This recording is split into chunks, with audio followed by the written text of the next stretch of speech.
Test క్రికెట్లో ఓ సువర్ణాధ్యాయం ముగిసింది. Team India most successful test captain 14 ఏళ్లుగా ఈ ఫార్మాట్లో దుమ్ము రేపుతున్న విరాట్ కోహ్లీ సైతం తన టీమ్మేట్ రోహిత్ శర్మ బాటలోనే నడిచాడు. టెస్ట్ల నుంచి తప్పుకుంటున్నట్లు ప్రకటించాడు. ఈ నిర్ణయం అంత సులభం కాకపోయినా తీసుకోవడం తప్పలేదని చెప్పి అభిమానులను నిర్వేదానికి గురి చేశాడు. 36 ఏళ్ల కోహ్లీ ఇండియా తరఫున 123 టెస్టులు ఆడి 9,230 రన్స్ చేశాడు. ఇందులో 30 సెంచరీలు, 31 హాఫ్ సెంచరీలు ఉన్నాయి. ఇక తన రిటైర్మెంట్ ను ఇన్స్టాగ్రామ్ పోస్ట్ ద్వారా ప్రకటించాడు కోహ్లీ. రోహిత్ శర్మ రిటైర్మెంట్ ప్రకటించిన కొద్ది రోజుల వ్యవధిలోనే కోహ్లీ కూడా రిటైర్మెంట్ ప్రకటించడం కోహ్లీ ఫ్యాన్స్ సహా ఇండియన్ క్రికెట్ ఫ్యాన్స్ సైతం జీర్ణించుకోలేకపోతున్నారు.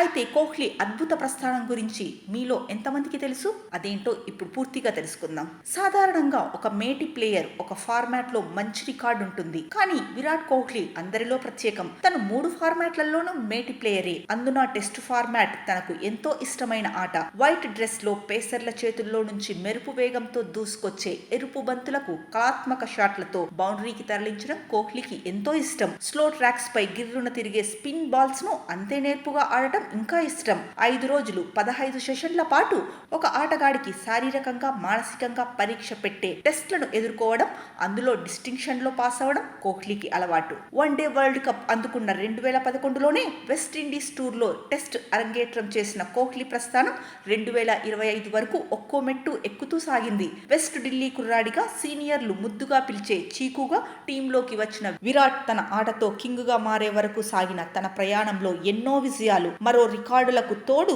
చిరకాలం గుర్తుండిపోయే జ్ఞాపకాలను టీమిండియాకు అందించాడు. తన అత్యద్భుత బ్యాటింగ్, కెప్టెన్ గా తీసుకున్న సాహసోపేత నిర్ణయాలు, ఆస్ట్రేలియన్లను వాళ్లగడ్డపైనే వణికించిన తీరు పనైపోతుందని అనుకున్న ఈ ఫార్మాట్ తో అభిమానులు ప్రేమలో పడిపోయేలా చేశాయనడంలో సందేహం లేదు. టీ20ల జమానాలో టెస్ట్లకు కొత్త తరం అభిమానులను అందించిన ఘనత కోహ్లీకే చెందుతుంది. ఇక సొంత గడ్డపై టన్నుల కొద్దీ రన్స్ చేసిన టీమిండియా క్రికెటర్లు ఇంగ్లాండ్, ఆస్ట్రేలియాకు వెళ్లగానే తడబడుతుంటారు. కానీ కోహ్లీ ఈ 2 దేశాల్లోనూ తన మార్కు చూపెట్టాడు. 2014 నుంచి 2019 వరకు ఈ ఫార్మాట్ లో తనకు తిరిగేలేదు. 2014 ఇంగ్లాండ్ టూర్ లో James Anderson off stump balls ను వెంటాడి వికెట్ పారేసుకొని విమర్శలు ఎదుర్కొన్న తర్వాత కోహ్లీలో కసి పెరిగింది. తన లోపాలను సరిదిద్దుకున్న కోహ్లీ కొన్ని నెలల తర్వాత ఆస్ట్రేలియా టూర్కు వెళ్లి 4 సెంచరీలు కొట్టాడు.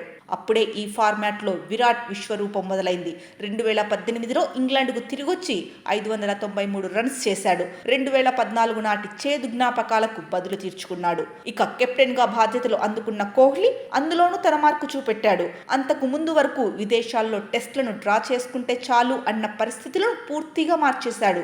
ఇంట కాదు, ఎట్టి పరిస్థితుల్లోనైనా రచ్చ గెలవాల్సిందే అని నమ్మి తన తోటి ప్లేయర్లలోనూ విజయకాంక్షను నిలిపాడు. అప్పటిదాకా స్పిన్ బలంపైనే ఆధారపడిన జట్టు పేస్ పవర్ పెంచాడు. బూమ్రా, షమి, ఇషాంత్, ఉమేష్ యాదవ్ వంటి పేస్ గుర్రాలతో ప్రత్యర్థి బ్యాటర్లలో వణుకు పుట్టించాడు. పరాయి గడ్డపై ఆ జట్టు ఆటగాళ్ల కండ్లల్లో కన్ను పెట్టి చూసే ధైర్యం చేశాడు. టెస్టు ఫార్మాటుల్లో స్లెడ్జింగ్ తో ప్రత్యర్థులపై మానసిక దాడి చేయడం ఆస్ట్రేలియన్లకు అలవాటు. ముళ్ళును ముళ్ళుతోనే తీయాలన్నట్టు కంగారులకు నోటితోనే బదిలిచ్చిన విరాట్ 2018-19లో ఆసీస్ గడ్డపై తొలిసారి ఇండియాకు బోర్డర్ గవాస్కర్ ట్రోఫీ సాధించి పెట్టాడు. 2021లో కెప్టెన్ గా లార్డ్స్ లో ఇంగ్లాండ్ పై టెస్టు విజయం, ఒక దశలో 18 నెలల కాలంలో 6 డబుల్ సెంచరీలు కొట్టడం వంటి ఎన్నో మధుర ఘట్టాలు కోహ్లీ కెరీర్ లో ఉన్నాయి. ఏదేమైనా కోహ్లీ టెస్టు ఫార్మాట్ ది విడదీయరాని సంబంధం. కోహ్లీ టెస్ట్లను ప్రేమిస్తే ఆ ఫార్మాట్ తనతో ప్రేమలో పడింది. అప్పటికే సచిన్ టెండూల్కర్ లాంటి క్రికెట్ గాడ్ ఉన్న దశలో టెస్టుల్లో తనకంటూ ప్రత్యేక గుర్తింపు తెచ్చుకోవడమే కాకుండా ఈ ఫార్మాట్ లో డిస్టింక్షన్ కొట్టడం కోహ్లీ అందుకున్న అతిపెద్ద ఘనతగా చెప్పుకోవచ్చు. కోహ్లీ టెస్ట్లకు దూరమైన ఈ ఫార్మాట్ పై తను వేసిన ముద్ర ఎప్పటికీ చెరిగిపోదు. ఇప్పుడు క్రికెట్ అంతా టీ20ల చుట్టూ తిరుగుతుండగా క్రికెట్ లో అత్యుత్తమ ఫార్మాట్ కు అతనే చిట్ట చివరి మెగాస్టార్ గా నిలిచిపోతాడు. 36 ఏళ్ల వయసులోనూ ఫిట్నెస్ పరంగా అందరికంటే ముందున్న విరాట్ కోహ్లీలో మరో 3-4 ఏళ్ల ఆట మిగిలింది. పైగా గతేడాది టీ20 వరల్డ్ కప్ అందుకున్న అతను ఈ ఏడాది ఛాంపియన్స్ ట్రోఫీ వన్డేలోనూ బ్యాటర్ గా సత్తా చాటాడు. ఐపీఎల్ లోనూ అదరగొడుతున్నాడు. ఈ లెక్కన కనీసం 2027 వరల్డ్ టెస్ట్ ఛాంపియన్షిప్ ఫైనల్ వరకు తను ఈ ఫార్మాట్ లో ఆడతాడని అభిమానులు కోరుకున్నారు. కానీ ఉన్నట్టుండి లాంగ్ ఫార్మాట్ నుంచి తప్పుకోవడం సహజంగానే అందరినీ ఆశ్చర్యపరిచింది. పైగా కనీసం ఫేర్వెల్ మ్యాచ్ మ్యాచ్ ఆడకుండానే వైదొలగాల్సిన అవసరం ఏముంది అనేది అందరిలో ఉన్న ప్రశ్న. కోహ్లీ గత కొన్నాళ్లుగా రెడ్ బాల్ క్రికెట్ లో ఇబ్బంది పడుతున్న మాట వాస్తవం. సొంత గడ్డపై న్యూజిలాండ్ తో సిరీస్ తో పాటు బోర్డర్ గవాస్కర్ ట్రోఫీలో నిరాశపరిచాడు.